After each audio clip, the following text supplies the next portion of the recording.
Chris, your reaction to the breaking news from the Wall Street Journal that federal prosecutors have evidence that then candidate Trump was deeply involved in the payoffs to that porn star and Playboy playmate? Well, obviously, this is big news, and it's going to be investigated. Perhaps the most important part of this news is this is not something that falls under the special prosecutor, Robert Mueller. The big talk in Washington the last couple of days has been with the firing of Jeff Sessions and the appointment of acting Attorney General Matt Whitaker. Would he try to shut down the Mueller investigation? No sign yet that he will. But even if he were to do so, this potential investigation and potential legal liability would still happen, would still be alive, because it comes under the U.S. attorney, not under the special prosecutor. Well, let me ask you one of the questions of the day then. Do you think President Trump wants his acting Attorney General Matt Whitaker to rein in the Mueller investigation? I don't know. I will say that he was obviously very unhappy with the fact that Jeff Sessions, his Attorney General, recused himself and basically, just put an arm's length, a barrier against any oversight of the special counsel. The president said again today on his way to Paris that he thinks the whole thing is a hoax, that there's nothing to it. Obviously, he hates the investigation. On the other hand, would he want his acting Attorney General to try to curtail it or end it? That has a lot of political ramifications, and if he feels reasonably confident he's going to get through it, ending it prematurely might be worse. This might be a case where the cure is worse than the illness. Right. Well, the president said today that he doesn't know Whitaker. What do you think that means for his prospects of getting the job full time?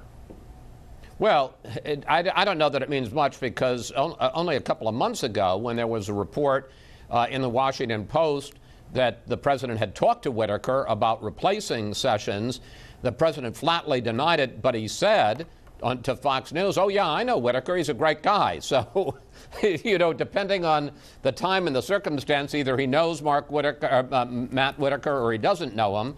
Obviously, he knew him somewhat, because Whitaker routinely would come to the White House along with Sessions for various briefings. He was in the room. I don't know that they're close friends, but he certainly must have been aware that Whitaker, on the record in a number of interviews and comments and essays when he was a commentator before he came into the Justice Department, had been very critical of the special prosecutor, of the special counsel's investigation. He talked about the possibility of cutting off all funding to starve it. At one point, he talked approvingly of another article that called it the Robert Mueller lynch mob. Other than that, he's completely behind the special counsel. Exactly. Let's talk about the midterms, Chris. The Democrats didn't have much of a chance to take the Senate, and in fact, they lost some ground, but they did take the House. So what do you make of this mixed result? Well, we'll have to wait and see. The president was talking about bipartisan cooperation, beautiful bipartisan cooperation, but he also said if the Democrats in the House start investigating, then all bets are off, and this will be what he called a warlike posture. And he's even threatened, well, we can investigate them, and I have a majority in the Senate.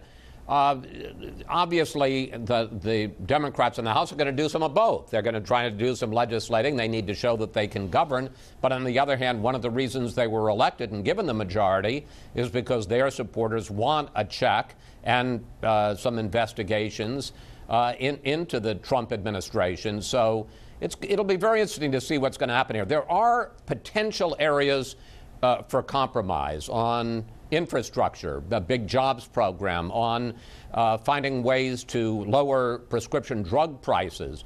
On the other hand, clearly, when you have people like Adam Schiff in the Intel Committee, Jerry Nadler in Judiciary, Elijah Cummings in Oversight, they are going to be looking into the Trump administration. They're going to be hauling officials up to Capitol Hill, and if there's a refusal by the administration, they're going to be issuing subpoenas. So My guess is that there is going to be some efforts at legislating and some real steely confrontation. Right. And meantime, here in the Southeast, the election drama continues. Here in Georgia, the Democrat Stacey Abrams won't concede the governor's race, accuses Brian Kemp of voter suppression. In Florida, Governor Scott, who's running for Senate, is talking about rampant fraud in Palm Beach and Broward counties. Not much trust in these close races, it seems.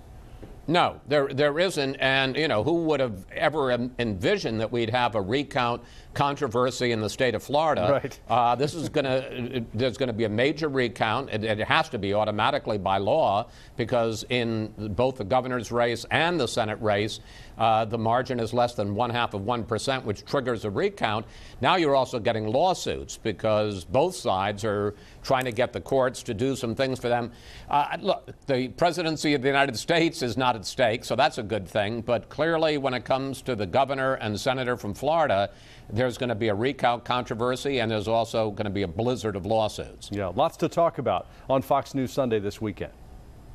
Yeah, there is indeed. We're going to be talking to the president's counselor, Kellyanne Conway. We'll talk about the controversy over Matt Whitaker as the acting attorney general. We'll talk about the election and what that means for the president's agenda over the next 2 years. And we'll also talk about the controversy over CNN reporter Jim Acosta.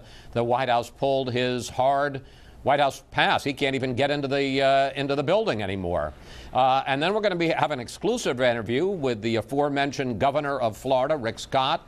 And we'll see on Sunday morning where things stand and whether he on election night had a lead of 50,000 votes. Now, as we speak, it's down to 15,000 votes. Who knows, by Sunday, he may be trailing Bill Nelson. So we'll be talking to him about that. And we'll be watching on Sunday morning. Chris, thanks. You bet. Thank you, Russ.